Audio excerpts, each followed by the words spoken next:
paciente presenta principalmente tres características clínicas. Una, dolor. Este dolor habitualmente se localiza en la espalda baja, en la parte baja de la columna, con irradiación hacia una de las extremidades, lo que se llama habitualmente como ciática.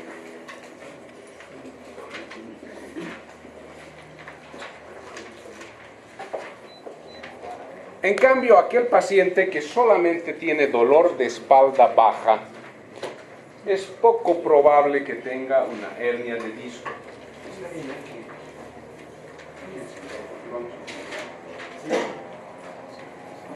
El segundo síntoma que le acompaña al dolor son alteraciones sensitivas llamadas parestesias. Y estas parestesias siguen un determinado dermatoma, una raíz nerviosa.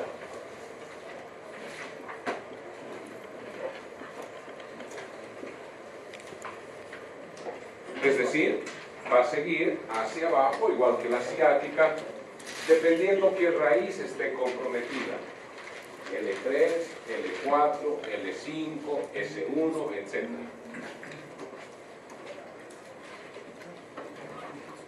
Hernia discal. Y tercero, debilidad. Son los tres datos clínicos que va a presentar un paciente con una probable hernia de disco: dolor, parestesias y debilidad. Pero fíjense que esa distribución es muy importante, porque debe ser un dolor tipo ciática. Si el paciente tiene solamente dolor de espalda baja, es poco probable que sea una hernia. Si el paciente tiene irradiación del dolor a ambas extremidades, es poco probable que sea una hernia de disco. En cambio, si se irradia a una de las extremidades, es más probable que sea una hernia de disco.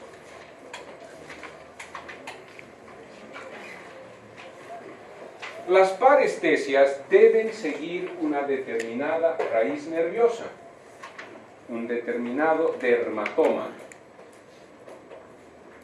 Y la debilidad ya es la última fase de compromiso de una raíz nerviosa.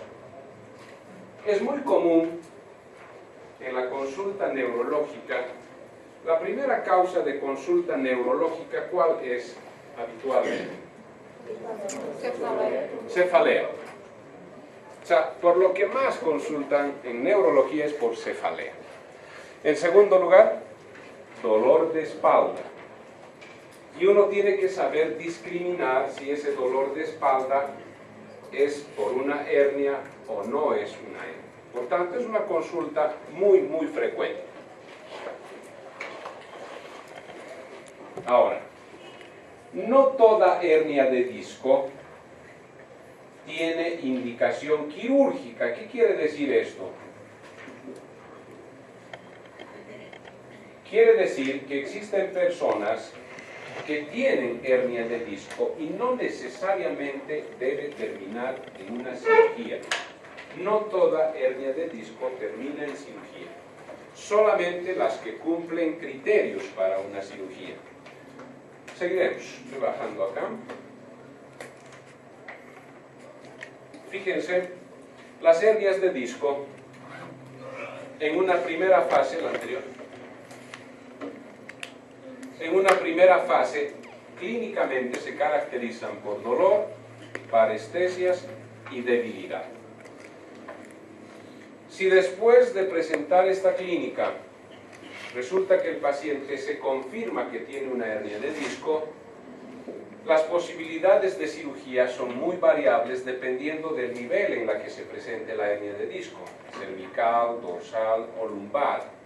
Y existen diferentes técnicas de abordar, fíjense, pueden ser técnicas percutáneas, pueden ser técnicas abiertas, etcétera, etcétera. La siguiente.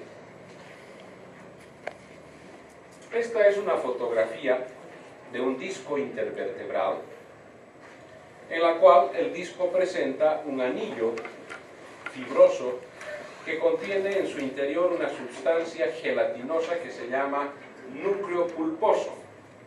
Y la hernia consiste en que este anillo se rompe y sale ese contenido del núcleo pulposo hacia el agujero, al agujero lateral y comprime a la raíz nerviosa para dar esa sintomatología de dolor, parestesias y debilidad. Siguiente. Otra imagen en la cual se observa la vértebra y la hernia. La siguiente.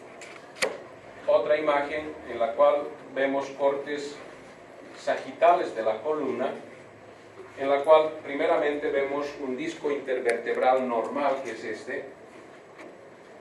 Posteriormente este disco empieza a protruir hacia atrás y termina produciendo esta extrusión y finalmente migra ese pedazo hacia el canal donde está la raíz nerviosa. O puede presentarse de esta segunda forma, en la cual empieza un abombamiento del disco, posteriormente una protrusión del disco intervertebral que ya se llama hernia, y finalmente una extrusión, es decir, la salida del núcleo pulposo. Otra forma de presentación, el disco intervertebral normal, ese disco se va deshidratando y termina haciendo una discopatía degenerativa, es decir, un aplastamiento del disco sin que necesariamente se produzca una herniación. ¿Ok? Por eso es que entre los estudios, cuando un paciente tiene lumbalgia o dolor de espalda, el primer estudio que se solicita es una radiografía de la columna, ¿no es cierto? Pero en la radiografía ¿se puede ver la hernia de disco? No, porque la radiografía muestra la porción ósea. El disco intervertebral es blando. Pero podemos ver datos indirectos de que puede estar presentando una hernia de disco. ¿Cuáles son esos datos indirectos? ¿Y cómo se ve el pinzamiento? O sea, está bien, pero quiero entender el término para que entendamos ambos igual. Exactamente. Cuando el disco intervertebral está sano, mantiene separadas las vértebras. Cuando ese disco está herniado o está deshidratado, disminuye el espacio y se observa una disminución del espacio intervertebral. Y eso sí lo podemos ver en una radiografía. De manera que el siguiente paso será una tomografía o resonancia magnética. Sin embargo, al tener esta disminución del espacio intervertebral y disminución del foramen, se puede presentar en ambas situaciones, tanto en la hernia de disco como en la degeneración. En ambas se puede presentar esta imagen. ¿No es cierto? ¿Se entiende? O sea, cuando degenera el disco, disminuye de tamaño porque está deshidratado y las vértebras se juntan. Cuando se produce una herniación, el disco se sale de su sitio y las vértebras también se juntan. De manera que con una simple radiografía poder decir a un paciente usted tiene hernia de disco, está errado, está equivocado. Porque una opción es que tenga hernia y la otra es que sea una discopatía degenerativa, que no es hernia de disco. Siguiente. Doutor, la discopatia afeta o osso, la parte óssea ou só la cápsula? ¿Otra vez? Em la degenerativa, ela vai afetar a parte óssea ou só a cápsula que vai? ¿Por qué la pregunta? Porque quando a outra causa a herniação, não? Aí vai afetar o nervo, vai causar dolor. Um tipo de dolor. No outro pode causar outro tipo. A eso quería llegar, a eso quería llegar. Por eso fueron varias preguntas, no porque no entendía. Muchos pacientes preguntan esto mismo de otra forma. El paciente dice, cuando el médico le dice, doctor, usted tiene una hernia de disco. por este pinzamiento o por esta disminución del espacio. Y cuando se hace la cirugía de una hernia de disco, se retira esta hernia, se lo quita. Y al quitar, ¿las vértebras retornan a su sitio? No, porque ya no hay disco intervertebral. Y los pacientes preguntan esto y dicen, doctor, pero si usted va a quitar la hernia y las vértebras van a quedar juntas, va a seguir habiendo dolor, ¿no es cierto? Porque ellos creen que el dolor es causado por el aplastamiento de las vértebras, y no es así. El dolor es causado porque justamente por acá sale la raíz nerviosa. Por acá sale la raíz nerviosa. Cuando se presenta una herniación, comprime a la raíz nerviosa. Esa es la causa del dolor, parestesias y debilidad. La compresión de la raíz, no la aproximación de las vértebras. Por tanto, al retirar esta hernia de disco, se retira la compresión a la raíz y mejora esta sintomatología. Por tanto, no tiene que ver mucho el hecho de que las vértebras estén juntas. Y eso es algo que preguntan mucho los pacientes. Incluso eso da pie a otra pregunta en la cual dicen, doctor, pero una vez que usted quite la hernia, ¿va a colocar algo en lugar de en ese sitio? Es algo que preguntan muy comúnmente. Vamos a hablar después de eso. Por tanto, esto no tiene que ver con la porción ósea, sino tiene que ver con la raíz nerviosa. ¿Ok? Siguiente. Fíjense una imagen mucho más didáctica, en la cual se observa el disco intervertebral con su anillo fibroso. Tiene un contenido de una sustancia gelatinosa que se llama núcleo pulposo, y cuando este núcleo sale en la parte posterior, se rompe el anillo fibroso, se sale el contenido y produce la compresión de la raíz nerviosa. Fíjense, esta es la raíz de un lado, la raíz del otro lado, el saco dural o la médula. Este núcleo pulposo comprime a la raíz nerviosa, produce edema y produce trastornos de la microcirculación que se van a manifestar con aquellos tres síntomas y signos: dolor, parestesias y debilidad. Siguiente. Esta es la típica imagen, fíjense, otra vez, acá hay un disco intervertebral, el núcleo pulposo se sale, se rompe el anillo fibroso y comprime a la raíz nerviosa para producir dolor, parestesias y debilidad de un solo lado. No tiene por qué producir de ambos lados, excepto que el disco, es decir, la hernia, sea muy grande y comprometa ambas raíces, cosa que ocurre muy rara vez. Cuando se abre esa parte de la columna, fíjense, se observa acá, al centro está la raíz nerviosa y por debajo está comprimiendo, está empujando el disco intervertebral, que se convierte en una hernia de disco. Y el dolor del paciente es típico, es el dolor que se llama el signo de la serie positiva. Siguiente.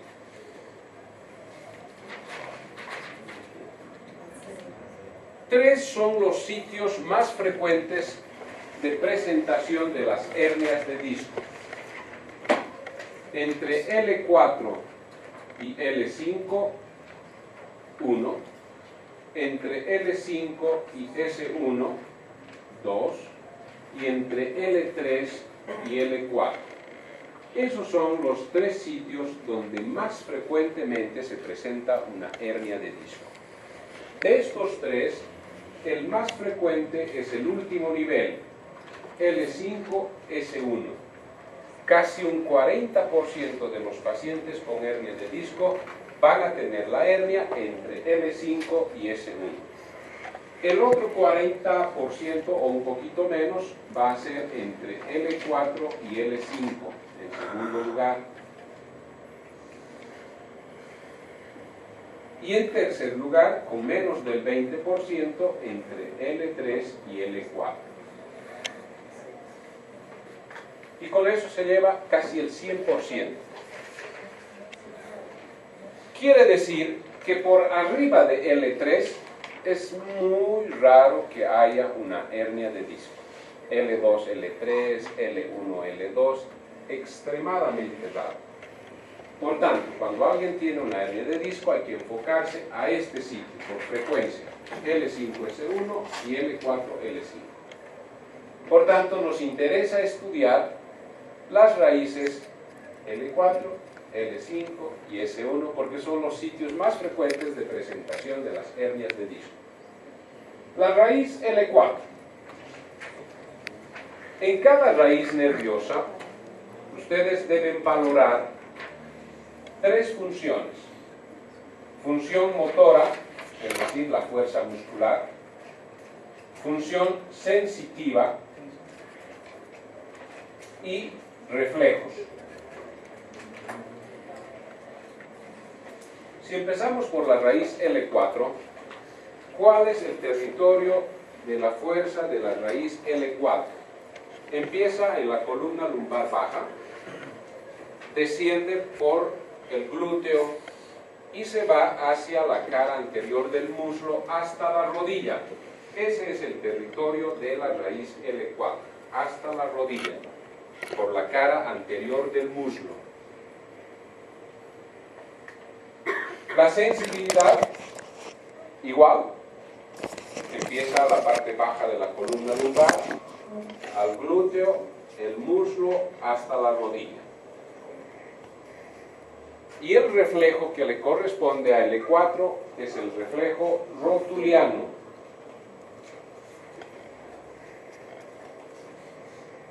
Por tanto, si ustedes encuentran en un paciente durante el examen físico una disminución o abolición del reflejo rotuliano, quiere decir que está alterada la raíz L4.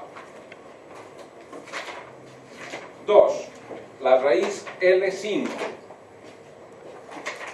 La raíz L5 igualmente empieza en la parte baja de la columna lumbar, desciende por la cara lateral de la extremidad inferior hasta el pie, por la cara lateral, y en el pie se vuelve anterior y va a terminar en el dedo gordo del pie. ¿Se entiende, no es cierto? Aquí está la imagen. Miren. Va bajando, no es esta de acá. Va bajando por la cara lateral hasta llegar al dedo gordo del pie. Ese es el territorio de la raíz L5. La parte sensitiva es la misma, desciende por la cara lateral hasta el dedo gordo. Por eso es que, no sé si alguna vez alguien ha estado presente en alguna consulta con un paciente de dolor de espalda. El paciente dice: doctor, se me adormece el pie. Yo siempre les pregunto: ¿se adormecen los dedos del pie? El paciente dice: sí. ¿Cuáles dedos? ¿El dedo gordo o el dedo pequeño? Si el paciente dice el dedo gordo, significa que está alterada la raíz L5. Si el paciente dice el dedo pequeño, significa que está alterada la raíz S1. ¿Cuál es el reflejo de la raíz L5? Exactamente. La raíz L5 no tiene una representación en reflejos, no tiene. Y finalmente la raíz S1 le corresponde la parte posterior de la extremidad inferior, toda la parte posterior hasta la planta del pie y el dedo pequeño. Esa es el territorio de la raíz S1. ¿Cuál es el reflejo de S1? El reflejo aquileo o aquiliano. De manera que si ustedes encuentran a un paciente con disminución o abolición del reflejo aquileo, está comprometida la raíz S1. O sea, la sospecha de la hernia está entre L5 y S1.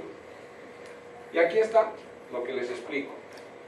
L4 tiene que ver con el muslo, L5 la cara lateral de la extremidad inferior hasta el dedo gordo, y S1 la parte posterior del miembro inferior hasta la planta del pie y el dedo pequeño. Las raíces los reflejos, L4 el reflejo rotuliano y S1 el reflejo aquileo. Con esto ustedes pueden determinar clínicamente con mucha precisión a qué nivel está la hernia de disco para luego mandar a hacer un estudio de ese sitio, tomografía o resonancia. Siguiente imagen. Durante el examen físico, uno de los signos más importantes que nos va a orientar a la sospecha de una radiculopatía por hernia de disco es el signo de la Segue.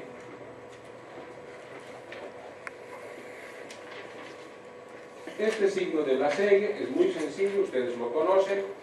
Lo que se hace es una extensión forzada de la extremidad inferior, se levanta el pie, y si esto provoca dolor es que está inflamada una raíz nerviosa, de manera que el Segue positivo está indicando inflamación de una raíz nerviosa.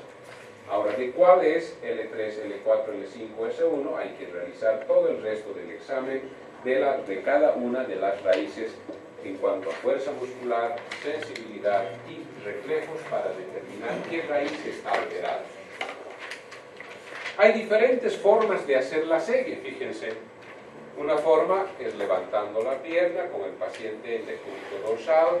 Otra forma es levantar la pierna con el paciente sentado. Otra forma es con el paciente en decúbito ventral. También se levanta el miembro inferior y si produce dolor es que está irritando la raíz nerviosa.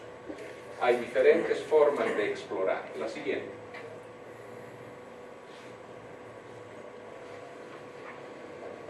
Existen pacientes que pueden simular una lumbalgia para obtener algún beneficio. Esto es muy común en países de primer mundo donde la medicina es pagada por seguros privados, ¿no es cierto? Entonces hay muchos pacientes que en lugar de trabajar es más cómodo estar con baja médica, ¿no es cierto? Entonces lo que hacen es simular una lumbalgia, una radiculopatía, y es muy difícil para el médico poder decir qué paciente realmente tiene dolor y qué paciente está simulando ese dolor. Porque dolor, ustedes saben, es un síntoma, es algo subjetivo. El paciente puede decir, doctor, me duele. ¿Qué parte le duele? Me duele toda la parte externa del pie. ¿Y se adormece? Sí, doctor, se adormece. ¿Qué dedo? El dedo pequeño. ¿Cómo saber si esa información realmente es objetiva o no? Es muy difícil. Existen diferentes maniobras que uno realiza para poder diferenciar si ese dolor es objetivo o es inventado. Una de ellas, y es algo muy común, ¿puedes regresar a la anterior, Luis, por favor? Algo muy común, y ustedes seguramente han visto en alguna consulta, lo que se hace es que el paciente camine de puntas y camine sobre los talones. Esa es una forma de evaluar las raíces L4, L5 y S1, porque el caminar de talón está evaluando la raíz S1 y el caminar de punta está evaluando L5.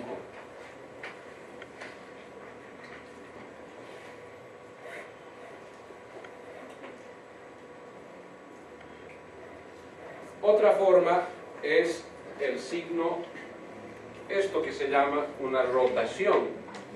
Cuando un paciente está simulando, ante cualquier movimiento, sea de rotación, sea de flexión, sea de extensión, refiere dolor. ¿Por qué? Porque quiere mostrar que tiene dolor.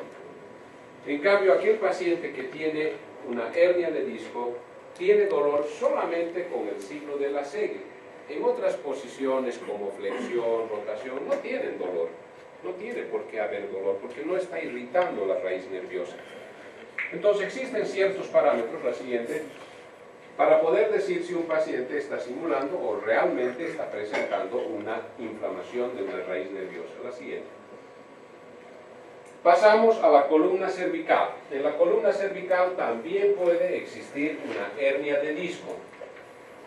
Igual que en la columna lumbar, en la columna cervical también puede existir hernia de disco.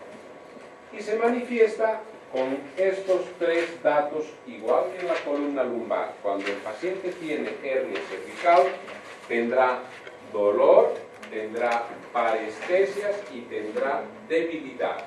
Pero ya no son las raíces lumbares, ¿no es cierto?, sino que son las raíces cervicales.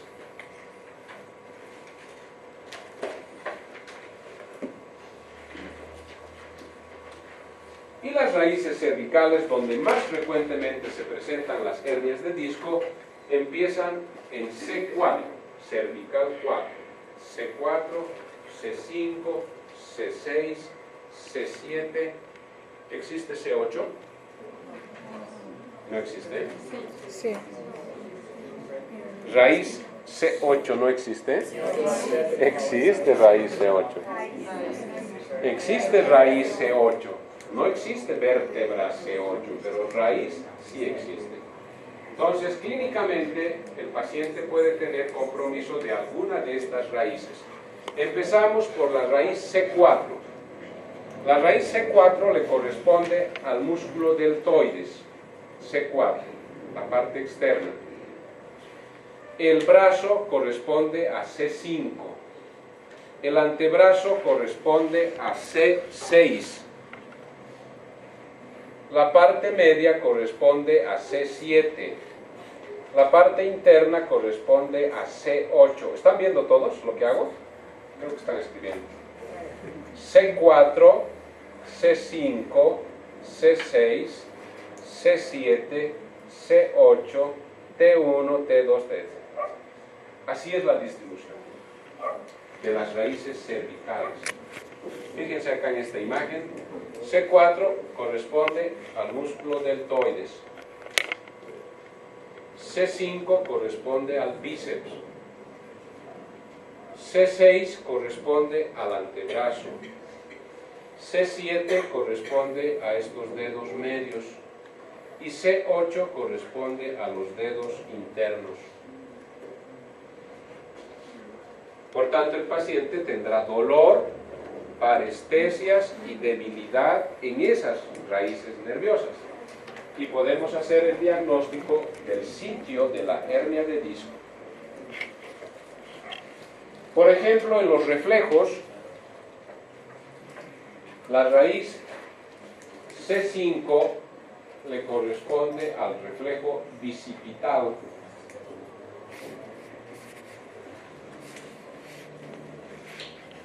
La raíz C6 le corresponde al reflejo tricipital, al tríceps.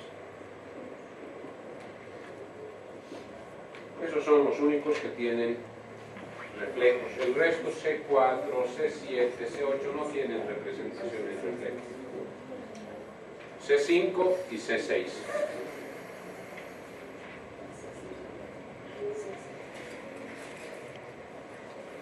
Cuando un paciente tiene compresión del nervio mediano, ¿cuáles son los dedos que están afectados? Estos tres, ¿no es cierto? ¿Cómo podemos saber si el paciente tiene, cuando tiene compromiso de estos tres dedos, si es por afección del nervio mediano o es por afección de una raíz nerviosa? ¿Cómo? Porque ambos comprometen el mismo territorio. La compresión del mediano afecta a estos tres dedos. La compresión de la raíz C7 compromete a estos dedos, incluso al primero, a los tres, igual. Pero ¿cómo saber si es compresión del mediano? Exactamente. Es muy común, en la práctica clínica, es muy común que el paciente tenga esta sintomatología. Va con el especialista le dice, usted tiene un túnel cambiano, compresión del mediano. ¿Y qué debo hacer? Hay que operar, hay que descomprimir el nervio. Adelante, confía en su médico, ¿no es cierto? Opera, abre, descomprime el nervio mediano, pasan 7-10 días. ¿Qué escribes tanto, Danilo? Todo. Casi todo. Las comas y los puntos. Se descomprime el nervio mediano, pasan los 7-10 días, se retiran los puntos y el paciente está igual o peor. Y recién se pone a pensar el médico y dice, es que probablemente exista compromiso de la raíz cervical, o sea, en la columna cervical. Pero ya está ocurriendo. Y no era un problema de compresión del mediano, sino que era un problema de una hernia de disco a nivel cervical en la raíz C100. Entonces lo que dijo es correcto. Para diferenciar hay que examinar a todo paciente. ¿Cuáles son los dos signos de compresión del nervio mediano? El signo de Fallen y el signo de Tinel. Si el paciente tiene estos dos signos, es patognomónico de compresión del nervio mediano. Si el paciente no tiene estos signos, quiere decir que tiene una radiculopatía por una probable hernia de disco cervical. De manera que no le sirve de nada la cirugía periférica del nervio mediano. Y dos, hay que hacer uso de los estudios, ¿no es cierto? Hay que hacer radiografías, hay que hacer electrofisiología, hay que hacer resonancia para tener certeza del diagnóstico y poder operar. Siguiente. Perdón, antes sí, pasa la anterior, se me está olvidando. Igual que el signo de la Segue, en la extremidad superior tenemos al signo de Spurling. Signo de Spurling.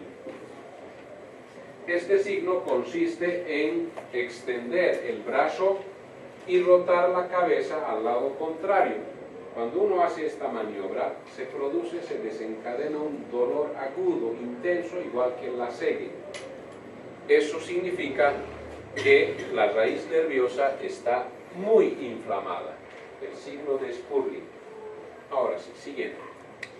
Clínicamente ya tenemos el diagnóstico de una afección de raíz nerviosa. ¿Cómo vamos a corroborar esa información? A través de estudios.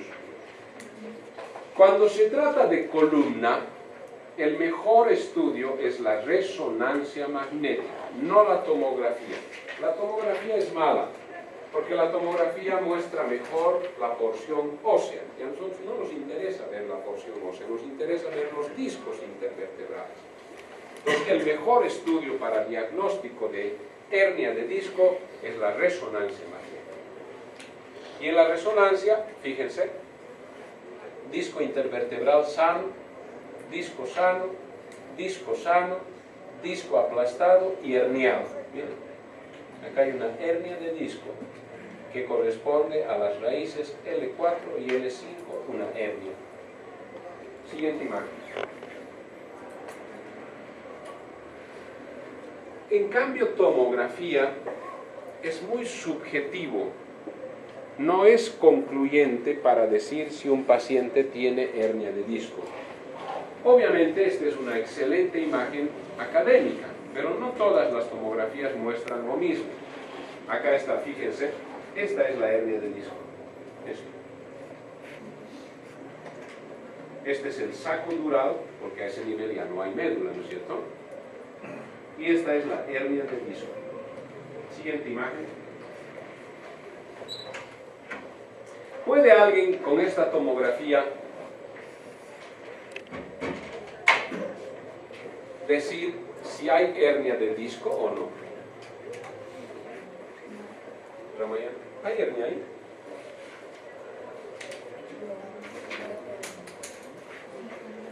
¿Qué? ¿No hay hernia para ti? ¿O hay? Raquel, ¿hay o no hay hernia para ti ahí? ¿No hay? Está bien. Hola. ¿Alguien más? ¿Joao, tal vez? ¿Hay o no hay hernia? ¿No? ¿No hay hernia? ¿Para ti no hay? ¿Alguien? Hay una hernia de disco. Acá está la hernia de disco. Esta es la hernia de disco. Está metido en el foramen. Es una hernia intraforaminal. Acá está. Pero repito, por eso la tomografía es mala para sacar conclusiones de una hernia de disco. Es una tomografía, es mala. Fíjense las opiniones, unos dicen sí, otros dicen no. Y en los expertos ocurre lo mismo, unos dicen sí, otros no, es hernia, no es hernia, hay que operar, no hay que operar, entonces uno entra en conflicto. La tomografía es mala. Siguiente. Por eso siempre se debe hacer resonancia magnética. Acá, ¿puede alguien dudar que existe una hernia de disco? Nadie, ¿no es cierto? Es obvio la imagen. Fíjense, una hernia grande. Prácticamente está ocupando el canal. Está extruido, está fuera de lugar. Siguiente imagen. ¿Alguien puede dudar que eso sea una hernia de disco? No hay lugar a duda, ¿no es cierto? Es una hernia grande entre L5 y S1. Y fíjense cómo la raíz se desplaza. Miren, esta es la raíz nerviosa. Está totalmente desplazada por la presencia de esta hernia de disco. Siguiente imagen. Otra hernia de disco grande, enorme. Por tanto, el diagnóstico de hernia de disco se hace con resonancia magnética. ¿Cuál es la conducta una vez que ya se hizo el diagnóstico de una hernia de disco? ¿Qué hacer? ¿Cuál es la conducta? Siguiente imagen. Esta es una hernia, pero en la columna cervical, miren. Esta es la columna cervical. C2, porque tiene su apófisis odontoides hacia arriba. C3, C4, C5, C6. Entre C5 y C6 existe una hernia de disco cervical. Siguiente imagen. Aquí está. ¿Cuál es la conducta frente a una hernia de disco? Ya está hecho el diagnóstico. Tenemos resonancia, hay hernia de disco. ¿Cuál es la conducta? Existen miles de posibilidades. Unos que harán quiropraxia, manipulación. Otros harán farmacoterapia. Otros lo mandarán al psiquiatra. Otros operan. Otros le ponen fajas, órtesis. Otros le mandan a fisioterapia. Otros usan corsés, fajas. Otros le ponen unas pesas en los pies y le hacen tracción. Otros le indicarán reposo, descanso en la cama. Otros back to school, a la escuela, retorno. Otros gimnasio. Hay muchas formas de abordar una hernia de disco. ¿Qué nos interesa a nosotros? Tres cosas. Uno, si el paciente tiene un dolor tipo ciática y se confirma por imagen que tiene una hernia de disco, ese paciente es buen candidato para cirugía. ¿Se entiende, no es cierto? Si el paciente tiene lumbalgia sin ciática, o sea, le duele la espalda, pero no tiene ese componente ciático, no es buen candidato para cirugía. Hay que mandarlos a todas esas opciones, a fisioterapia, a hidroterapia, al psiquiatra, a todo lado, porque candidato para cirugía no es.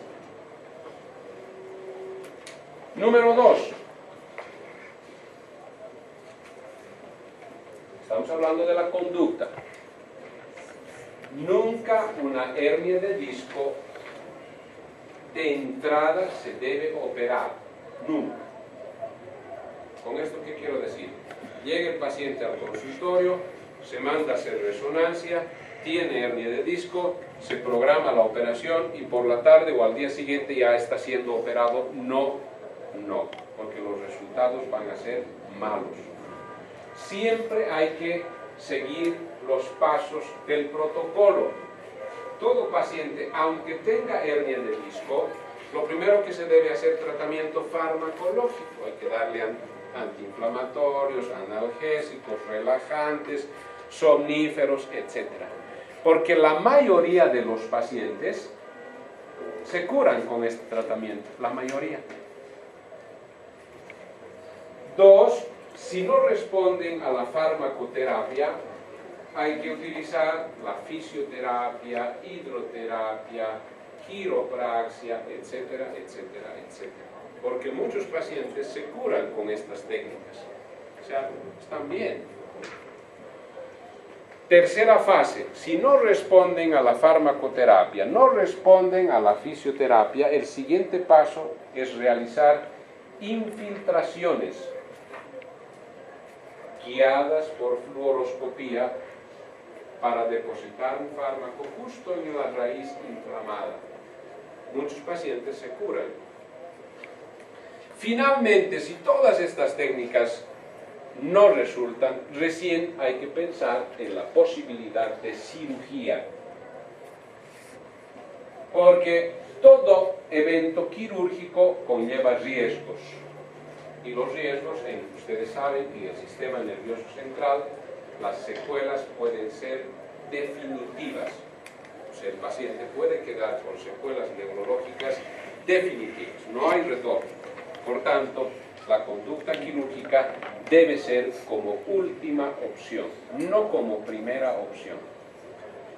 Y esto se los digo porque, sobre todo en este medio, no sé cómo sea en Brasil, porque allá creo que la medicina es gratuita, ¿no? O sea, no existe conflicto de interés económico. Acá sí. Acá es muy común que el paciente llega al consultorio con dolor de espalda y al día siguiente a las 8 está entrando al quirófano para cirugía de hernia. ¿Por qué? Porque una cirugía, pues, uno gana 4.000, 5.000, 6.000 dólares como si nada. No interesa lo que pase con el paciente, lo que interesa es ganar. Y eso es una práctica muy común en este medio. Llega el paciente, al día siguiente está entrando al quirófano para una hernia. Es decir, no se hace la parte académica, la ciencia de la medicina, se hace otra cosa, mercantilismo. Por eso les digo, la hernia de disco nunca es como primera opción la cirugía. Más bien la cirugía es la última opción. Primero se deben agotar los pasos.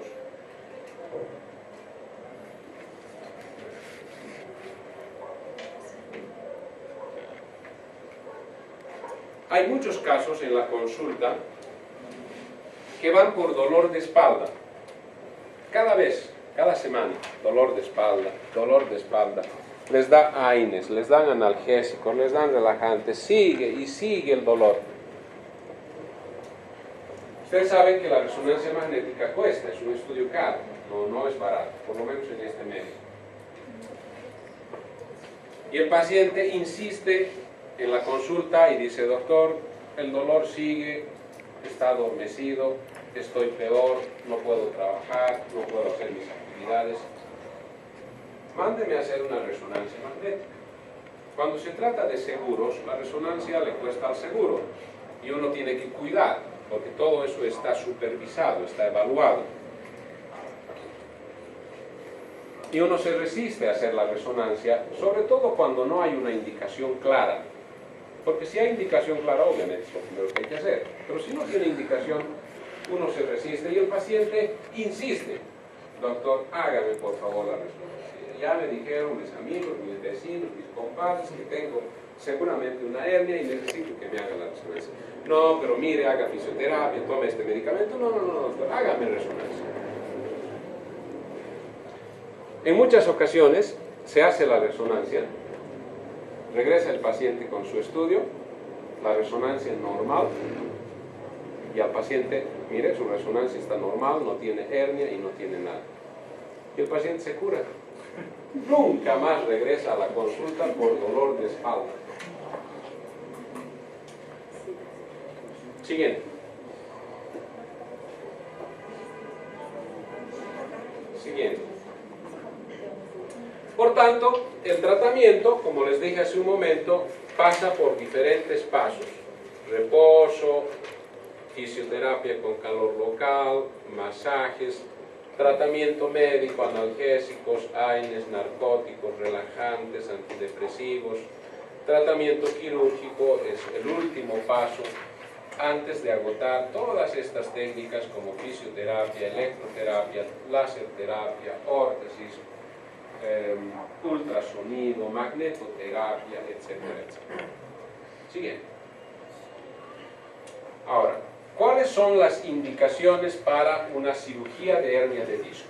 Uno, cuando el paciente tiene un déficit neurológico, es decir, lo que hablamos hace rato, además del dolor, tiene que haber parestesias en un determinado dermatoma y tiene que haber debilidad en una determinada raíz.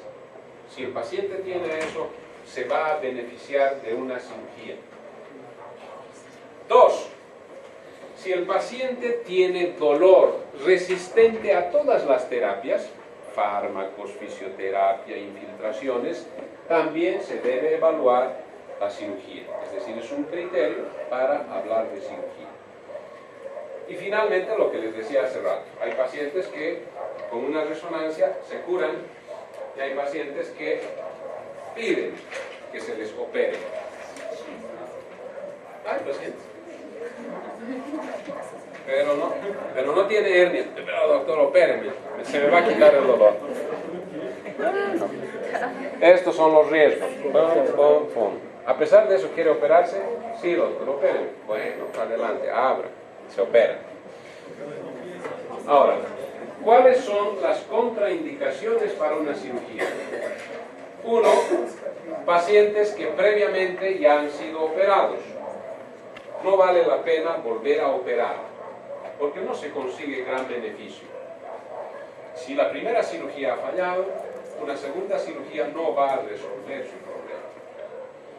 Dos, pacientes que tengan, además del problema del dolor, tengan artritis, tengan espondilosis, etcétera, por degeneración, no por la hernia, por degeneración. Sobre todo en las personas de la tercera edad que además ya tienen osteoporosis, tienen espondilosis, artrosis. En esos casos el dolor no es por la hernia, sino es por la suma de todos estos factores como son osteoporosis, artritis, espondilosis, es la suma de todo. Por tanto, la cirugía va a resolver solamente una parte, que es la hernia, no va a resolver el resto. Los resultados van a ser malos. Tercero, si el paciente tiene una mielopatía, es decir, una compresión de la médula, la hernia no comprime a la médula, la hernia comprime a la raíz. Por lo tanto, si el paciente tiene mielopatía, de nada le sirve una cirugía. El problema no es ese, el problema es otro, hay que investigar. Y, por supuesto que son contraindicaciones aquellos pacientes que tengan problemas sistémicos. Por ejemplo, si el paciente tiene hipertensión pulmonar crónica severa o fibrosis pulmonar, si el paciente tiene una coagulopatía, si el paciente usa anticoagulantes de por vida, si el paciente usa marcapaso, etcétera, etcétera, son contraindicaciones para cualquier cirugía, igual para una hernia de disco. También es una contraindicación. Siguiente.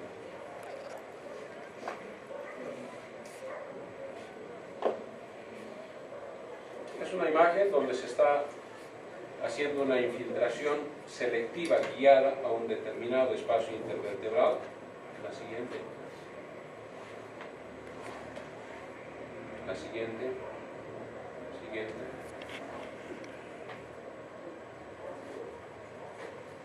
Son los signos que se hacen en la exploración neurológica del paciente. Clonus, Babinski, vibración, el signo de Sperling. Si un paciente tiene Babinski positivo, puede ser por una hernia de disco. ¿Sí o no? ¿Qué? Sí. Por eso, la pregunta es si el paciente, ustedes al realizar el examen físico encuentran Babinski positivo, ¿puede tener hernia de disco como causa de ese Babinski? No, no, porque Babinski es síndrome piramidal, es compresión medular, no tiene compresión de raíz. Si el paciente tiene clonus, ¿saben lo que es clonus? ¿No es cierto? Se estimula la planta del pie y vibra el pie.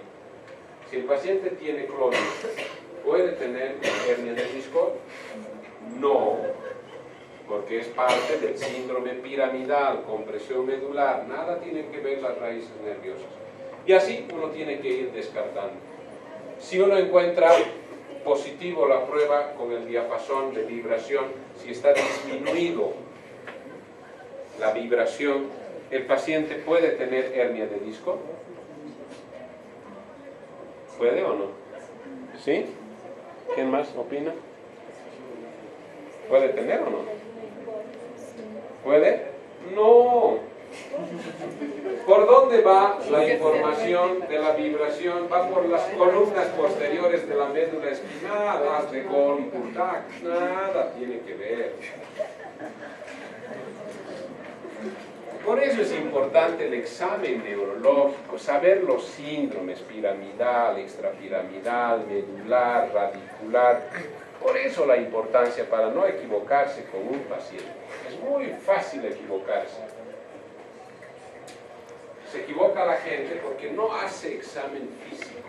Lo único que hacen es ver imágenes. Resonancia, tiene hernia, cirugía. No, hay que examinar a los pacientes. Puede tener un síndrome piramidal y esa hernia simplemente es un hallazgo fortuito.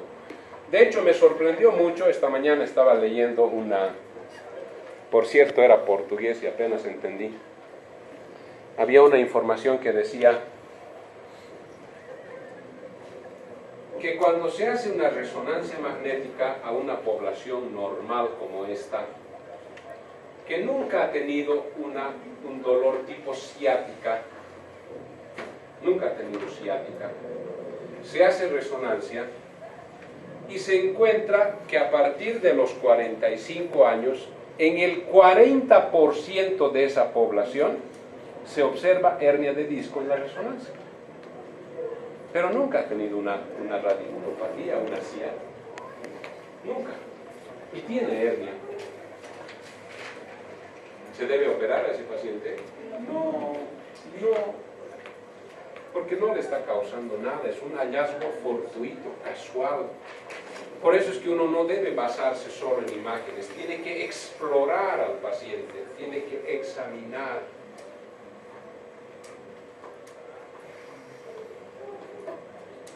¿Están los dos grupos acá? Sí. O sea que ya no hay más gente. Otro problema común que ocurre en la práctica, es que el paciente tiene hernia de disco en la resonancia, va a cirugía, después de la cirugía el paciente está con el mismo dolor o peor. ¿Qué es lo que ha pasado? ¿Qué probabilidades existen de que haya pasado? ¿Alguien se anima? ¿Se entiende, no? Paciente, resonancia magnética, tiene hernia de disco, candidato a cirugía, se opera, después de la cirugía el paciente está igual, con mucho dolor, o peor. ¿Qué ha pasado? Exacto.